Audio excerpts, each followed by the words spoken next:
இந்த வீடியோவில் என்னென்னா பாக்ஸ்கெல்லாம் எப்படி செய்கிறாங்கன்னு பார்ப்போம். எந்த மாதிரி மிஷினு, என்னென்ன ஸ்டெப் இருக்குது, இதை செய்கிறாங்க, எவ்வளோ கஷ்டப்பட்டு செய்கிறாங்க, ஒவ்வொரு கல்லும் செய்யக்கு முன்னாடி எவ்வளோ கஷ்டப்பட்டு உங்கள் கைக்கு வருதுன்னு இந்த வீடியோவில் பாருங்கள். ஸ்கிப் பண்ணாமல் பாருங்கள், தெரிஞ்சுக்கிடுங்க கல் எப்படி செய்கிறாங்கன்ட்டு. பாக்ஸ்கள் செய்கிறதுக்கு என்ன ப்ராசஸ்னால், மண் தான் நம்மளுக்கு தேவை. மண் வந்து 4 நாள் ஊற வைப்பாங்க, தண்ணி ஊற்றி ஊற வைப்பாங்க. கொஞ்சம் கொஞ்சமாக தான் தண்ணி ஊற்றுவாங்க. ரொம்ப தண்ணி ஊற்றுனா மண் ஆகாமல் போயிடும், கொல கொலன்னு ஆயிருன்னா செங்கல் செய்ய முடியாதுன்ட்டு கொஞ்சம் கொஞ்சமாக ஊற்றி 4 நாள் மண்ணை வந்து தண்ணியில் ஊற வைப்பாங்க. அதுக்கு பிறகு 2வது ஸ்டெப் என்னன்னா, நம்மளுக்கு வந்து ரெடி பண்ண மண்ணை வந்து இந்த மிஷினுக்குள்ளே போடுவாங்க. நிறைய வகையான மிஷின் இருக்குது, இது அதில் ஒரு வகையான மிஷினு. நம்ம இந்த மிஷினை பார்ப்போம். இந்த மிஷினை பொறுத்தளவுக்கு 3 பேஸ் கரண்டில் ஓடுது, 5 HP மோட்ரு. ப்ளஸ் வந்து இதில் எந்த வித பிரச்சனையும் அவ்வளோக்குள்ளே வராது. நம்ம நினச்ச இடத்துக்கு கொண்டு போயிடலாம். இப்போ இந்த இடத்துல மண் இருந்து காலையில் அறுத்து முடிச்சிட்டாங்க 4000 கல். இப்போ நம்ம சாயங்காலம் வேற எங்கேயாவது அறுக்கணும்னா வண்டி 4 வட்டு டிராக்டரில் மாட்டி இழுத்து கொண்டு அதில் கொண்டு விட்டாலும் அதில் வச்சு அறுத்து விடுவாங்க. நம்ம நினச்ச நேரத்துக்கு கொண்டு போயிடலாம். அதனால இந்த மிஷின் வந்து லாபமாக இருக்கும். நம்மளுக்கு வந்து வேற எல்லாம் இதிலே தண்ணி வந்து இதிலே ஃபிக்ஸ் பண்ணிடலாம்.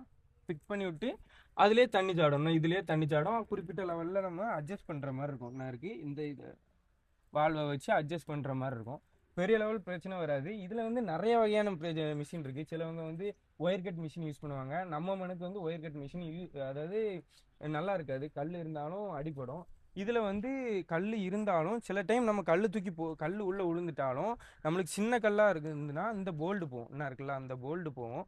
பெரிய லெவலாக கல்லாக இருந்தால் நம்ம போடக்கூடாது. ப்ளஸ் வந்து போட முச்சில் நம்ம மம்பட்டி வச்சு தான் கொத்தி கொஞ்சம் கொஞ்சமாக தான் ஆண்கள் போடும்.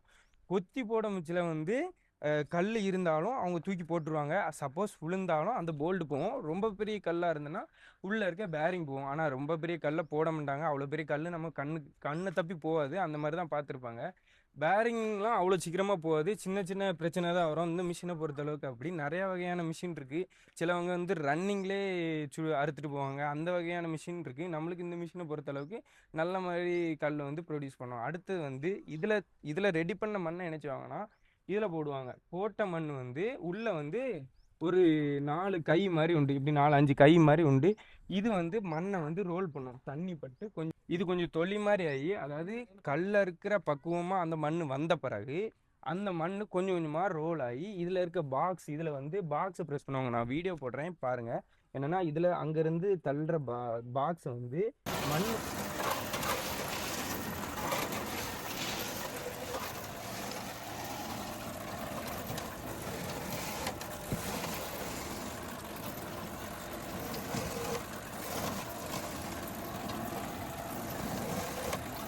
Red sand தூவுவாங்க. தூவின பிறகு ரெட் சாண்டு எப்படி இருக்குன்னு காட்டுறேன். அந்த சாண்டை காட்டுறேன் உங்களுக்கு.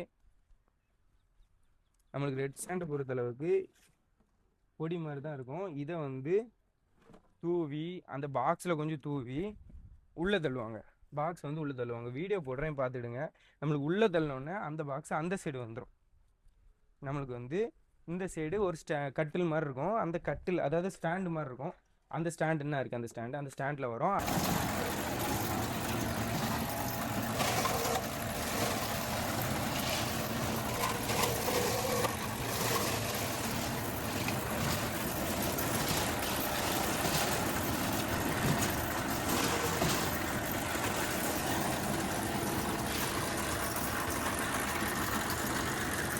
அதை எடுத்து வண்டியில் எடுத்துகிட்டு வந்து ப்ரெஸ் பண்ணுவாங்க. இதில் கொண்டு வந்து நம்மளுக்கு வந்து ஒவ்வொரு கல்லாக ப்ரெஸ் பண்ணுவாங்க. இது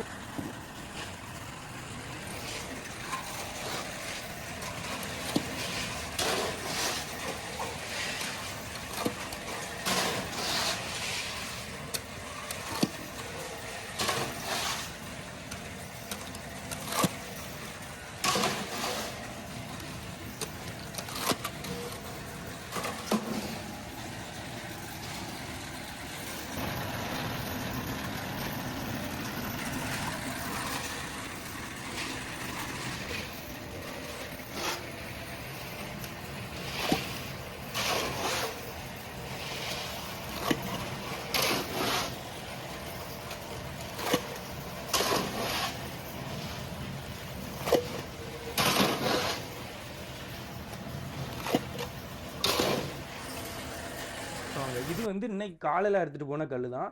4 பேர் வேலை செஞ்சாங்க. 4 மணி நேரம் தான் வேலை செஞ்சாங்க. 4000 கல் அறுத்துட்டாங்க. இப்போ சப்போஸ் அவங்களுக்கு வந்து சாயங்காலம் அறுக்கணும்னு நினச்சா சாயங்காலம் வந்து அறுப்பாங்க. இது ஒரு 4 நாள் காய விட்ட பிறகு நம்மளுக்கு வந்து கல் வந்து இப்படி வரும். கல்லை வந்து மேலே தூக்கி விடுவாங்க. கல் வந்து இப்படி வரும்.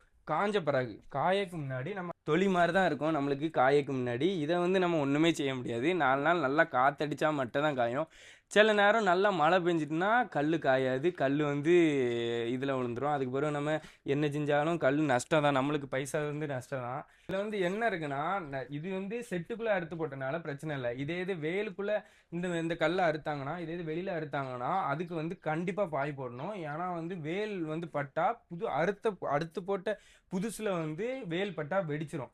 ஒரு நாள் பாய் போடணும், அடுத்தது வந்து தூக்கி போட்டுடலாம். பெரிய லெவல் செட்டு தேவையில்லை இதுக்கு. அவ்வளோக்குள்ள பாய் இருந்தாலே நம்ம மேனேஜ் பண்ணிடலாம். ஆனால் மழை காலத்தில் மட்டும் கொஞ்சம் கேர் பண்ணி பார்த்துக்கிற மாதிரி பார்த்துக்கிடணும். அடுத்து என்னன்னா, இது வந்து ஒரு சிறு தொழில் தான். யாருனாலும் பண்ணலாம். ஒரு 2 லட்ச ரூபா மிஷின் இருந்து ஒரு சுள்ளை கட்டி ஒரு இடம் இருந்தால் நம்ம கண்டிப்பாக பண்ணிடலாம். பெரிய லெவல் செட்டு தேவையில்லை. சில மிஷின் வந்து 16 லட்சம் 18 லட்சம் ப்ளஸ் வந்து அவங்களுக்கு செட் இருந்தால் தான் வரும். சேம்பர் மாதிரி வைப்பாங்க. அதெல்லாம் கோடிக்கணக்காக செலவு போயிடும். இது வந்து ஒரு சிறு தொழில் மாதிரி தான். ஆனால் இதில் கஷ்டங்கிறது என்ன, நிறைய இருக்குது. நம்ம ஆட்கள் ரெடி பண்ணது, ஆட்கள் கிடைக்கணும், கல் இருக்கிறதுக்கு 4 பேர் தொடர்ந்து வரணும். அப்போ தான் நம்மளுக்கு ஒரு 40 பைசா ஒரு கல்லில் லாபம் இருந்த மாதிரி இருக்கும். இல்லைன்னா அதுவும் இருக்காது. எப்படி சொல்லனா, இந்த ஒரு கல் செஞ்சு அது உருவாகி எல்லாம் ரெடியாகி நம்ம கைக்கு வரணும்னா இதுக்கு வந்து 6 ரூபா 10 பைசாக்கான செலவாயிரும். இது கூட ஒரு இப்போ 6 ரூபா 60 பைசான்னு வச்சுக்கிட்டோம்னா 50 பைசா தான் ஒரு கல்ல லாபம் இருக்கும். அதுவும் சில நாள் வந்து மழை வந்து அது வந்து நாசமா போயிட்டு கல் நாசமா போயிட்டுனா நம்மளுக்கு வந்து பைசா நட்டம் தான். அதுல நிறைய பைசா லாபம் ஆயிரும். இது ஏன் நான் உங்களுக்கு சொல்றேன்னா, நிறைய பேர் என்ன நினைக்காங்கன்னா, நல்லா பைசா இருக்கும் இவன்ட்டு அப்படின்னு நினைக்காவ. அப்படிங்கிறது இல்லை. இதுலயும் ரொம்ப கஷ்டம் இருக்கு. ரொம்ப ஈஸியாலாம் எந்த விஷயத்துலயும் பைசா வராது. அடுத்து வந்து இந்த கல் செய்யறதுக்கு அடுத்த ஸ்டெப்பை பார்ப்போம். இந்த ஸ்டெப்புக்கு அப்புறம் இந்த மாதிரி லேயரா இருக்கு. அதுக்கு பிறகு என்ன என்ன மாதிரி ஸ்டெப்ஸ் இருக்குன்னு பார்ப்போம். வீடியோ ஃபுல்லா பாருங்க. அப்பதான் தெரியும் என்ன மாதிரி கஷ்டம் இருக்கு, என்னென்ன கஷ்டம் இருக்கு, எந்த மாதிரி கஷ்டப்பட்டு செய்யறாங்க வேலையை. லாஸ்ட் வரை பாருங்க, உங்களுக்கு தெரியும். அடுத்த ஸ்டெப் போவோம். அடுத்து வந்து என்னன்னா, நம்ம வந்து இது வந்து வேல்ல அறுத்து போட்ட கல்லுக்கட்டு. இது வந்து வேல்ல அறுத்து போட்ட கல். நம்மளுக்கு வந்து வேல்ல அறுத்து போட்டனால ஒரு 2 நாள் முன்னாடி அறுத்தனால இதை வந்து பூட்டி போட்டுக்கிட்டாங்க. ஏன்னா மூடி வச்சுக்கிட்டாங்க. ஏன்னா வேல் பட்டம்ஸ்ல இந்த கல் வெடிப்பு இருக்கும். இந்த கல்லை பொறுத்தளவுக்கு நல்லா காஞ்சிட்டு, அதாவது ஒரு 2 நாள் வச்சு இன்னும் கொஞ்சம் காய வேண்டிய இருக்குது. நம்மளுக்கு இன்னும் கொஞ்சம் காஞ்சாதான் அதை வந்து அடுக்க முடியும். ஆனால் நம்மளுக்கு இந்த கல்லை என்ன செய்வாங்கன்னா, இதுக்கு பிறகு கல்லை வந்து இப்படி பரட்டி போடுவாங்க. பரட்டி போட்ட கல்லை பரட்டி போடுவாங்க. இப்படி பரட்டி பரட்டி போட்டு ஒன்றுக்கு மேலே வச்சு ஒன்று அடுக்குவாங்க. இப்படி வச்சு ஒவ்வொரு கல்லும் அடுக்குவாங்க.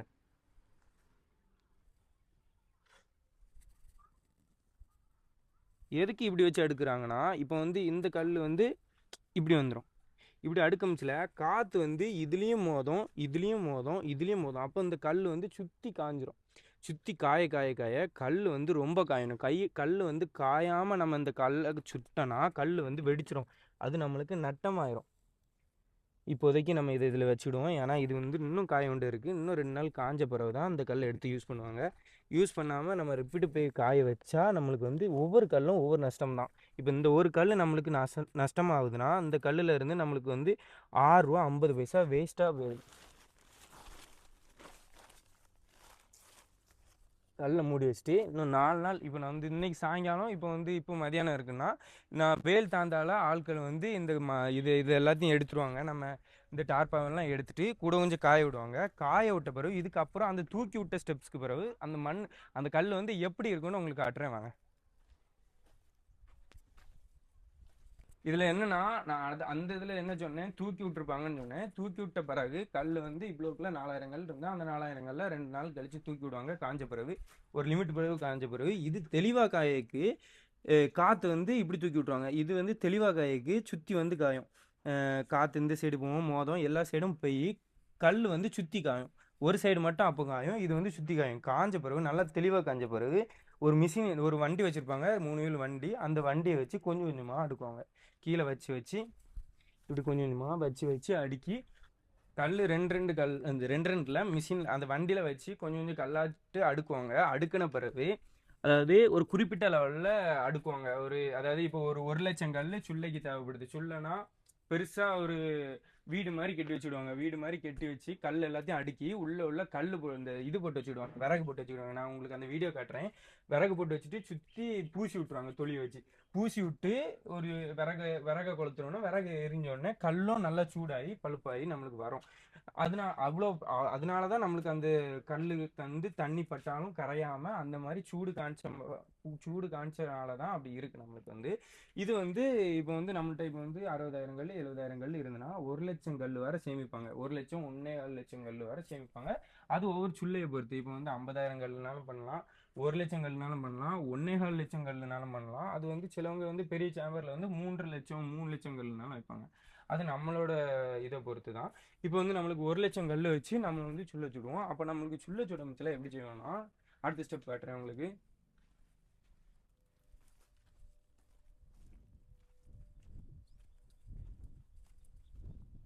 குறிப்பிட்ட லெவலில் செங்கல் சேர்ந்த பிறகு, இப்போ 1,00,000 கல்னா 1,00,000 கல் சேர்ந்த பிறகு இந்த மாதிரி சுற்றி செஞ்சு வச்சுடுவாங்க. சுற்றி வந்து செங்கலை வச்சு தான் செஞ்சு வச்சுடுவாங்க. மற்றபடி இதில் சிமெண்ட் கிடையாது, ஒன்றும் அதெல்லாம் வச்சு செய்ய மாட்டாங்க. சுற்றி ஒரு வீடு மாதிரி கட்டி வச்சுடுவாங்கன்னு வைங்களா.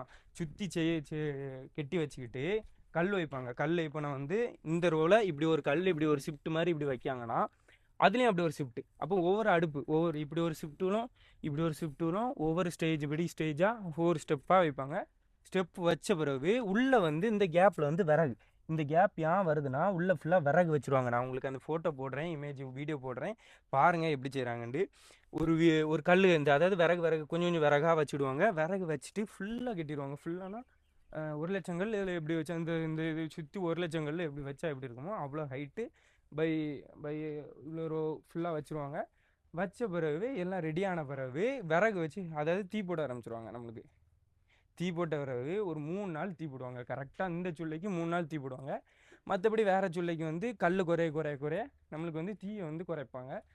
விறகு குறையப்படும். அப்படி வந்து கொஞ்சம் கொஞ்சம் குறைப்பாங்க. இது வந்து 3 நாள் தீ போடுவாங்க. 3 நாள் தீ போட்ட பிறகு அதுக்கு பிறகு அந்த ஹீட் ரொம்ப இருக்கும். நம்ம வந்து கல்லை உடனே எடுத்துக்கிட முடியாது, ஹீட் வந்து ரொம்ப இருக்கும். அப்புறம் 2 நாள் கழித்து அந்த ஹீட்டு குறையிறதுக்கு 2 நாள் வச்சுடுவாங்க. ஹீட்டு நல்லா குறைஞ்ச பிறகு அதை பிரித்து இப்போ உங்களுக்கு பிரித்த பிறகு கல் இப்படி தான் இருக்கும். பானை பார்த்துருப்பீங்களா, அந்த பானை மாதிரி பானை சத்தம் கேட்கும்ல, பானை மாதிரி தான் இருக்கும். செவண்டு சுட்ட பானை எப்படி இருக்கும், நம்ம சுடக்கு முன்னாடி அந்த பானை வந்து வெயிலில் அதே போல் தான் காய வச்சுருப்பாங்க. இதே போல் ப்ராசஸ் தான். காய வச்சுட்டு அதுக்கு பிறகு அது சுட்ட பிறகு இந்த மாதிரி சத்தம் கேட்டு செவன்னு இருக்கும்.